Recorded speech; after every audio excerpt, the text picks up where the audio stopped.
Hi, I'm Satya Nadella, CEO of Microsoft.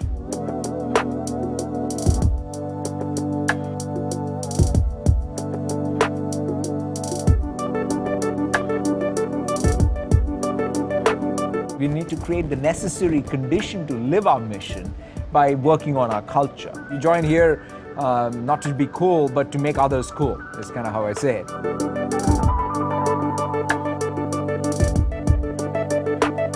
So one of the things that happens when you're super successful is you sort of sometimes lose touch with what made you successful in the first place.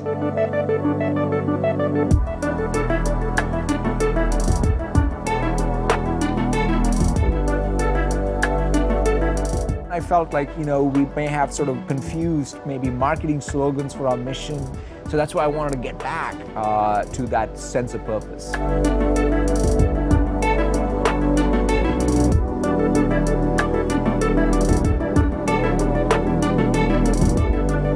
It's been 5 years now that we've done this. It's called the 1 week, which is in some sense the metaphor for the 1 week that then informs the rest of the year. In terms of really getting in touch with the core of this company around innovation. But that innovation being driven by a sense of purpose and reinforcing a culture that we aspire to. Okay, but the implication from your book is that Microsoft, I won't say the word broken, but that there were some serious problems here, and that's what I'm trying to get at. What was it that was so concerning to you? So if anything, I wanted to not sort of talk about what is broken. I wanted to go back to the very genesis of this company. What was that sense of purpose and drive that made us successful? What was the culture that have been there in the very beginning or in the times when we were able to achieve that success? How do we recapture it? So that's why I think about it as, it's the Renaissance as much as about sort of just fixing something that's broken. So there was a sense of culture, sense of purpose that was lost or missing to you. I felt in '92, we used to talk about even our mission, for example, as having a PC in every home and every desk. Right. Very concrete, in something that was able to galvanize the entire company, except by the end of the decade itself, we more or less had achieved it. Bill had been working on that for a long time, and Steve and others had worked on it for a long time. I joined much later since their beginning, and then we achieved it. Then what? What's next? We're at a time in 2018 when technology is so pervasive in our lives, in our economies, in our societies. And I think time has come, quite frankly, for us to really have the dialogue and the question to be asked as well as answered as to what is the real benefits of technology broadly, equitably spread, not only in our country, in our society, but all over the world. You were quoted as saying that you're a HoloLens user, that you get up every morning and use it and to check your schedule.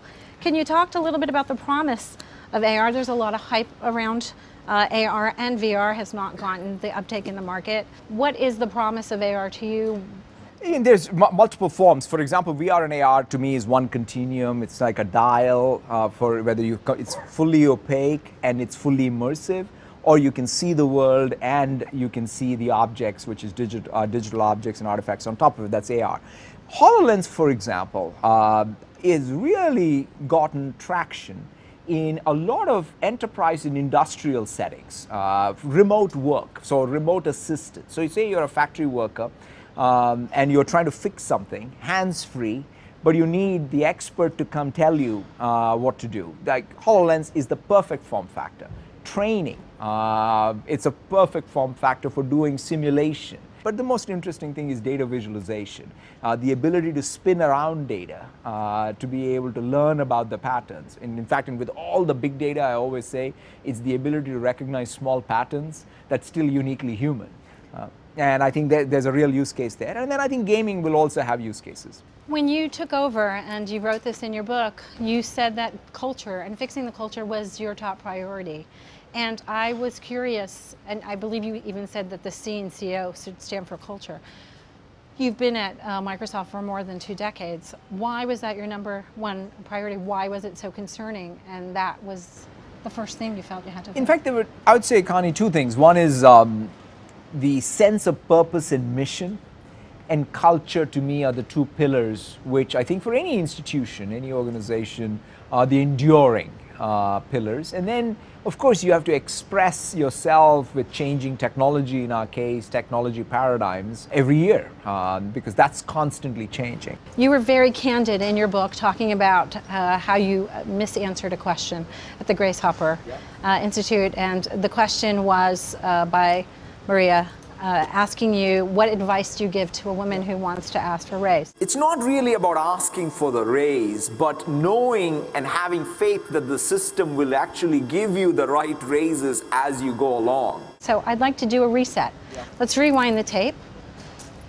Satya, what advice do you give a woman today? Yeah, I mean, it's sort of what I said, what my big learning from there was, which I wrote in the book, and obviously Maria helped me, and many other women subsequently have helped me understand, because the answer I gave was absolutely nonsensical, because it really did not get to the core context. But I'm asking, what's your advice to women? I think they should, first of all, advocate for themselves. They should find other allies, male or female, who can advocate for them, and make sure that they don't accept status quo. I think that that's definitely the first response. And then the responsibility of people like me, who are leaders of organizations, is to be able to listen to women who are advocating for themselves or their allies, and make sure we don't have to even put them in that situation. So what is the vibe or image of Microsoft that you want the world to know? Because there's a very specific vibe out there. That's right. It's in our mission. Like it's empowering. So I want Microsoft any association with this company should be, they put some tool, they put some platform, they gave me the opportunity to really do something. So not cool. Well, that, to me, you want to be cool by doing that empowerment, but not just to be able to sort of associate yourself with cool technology. It's the result that matters.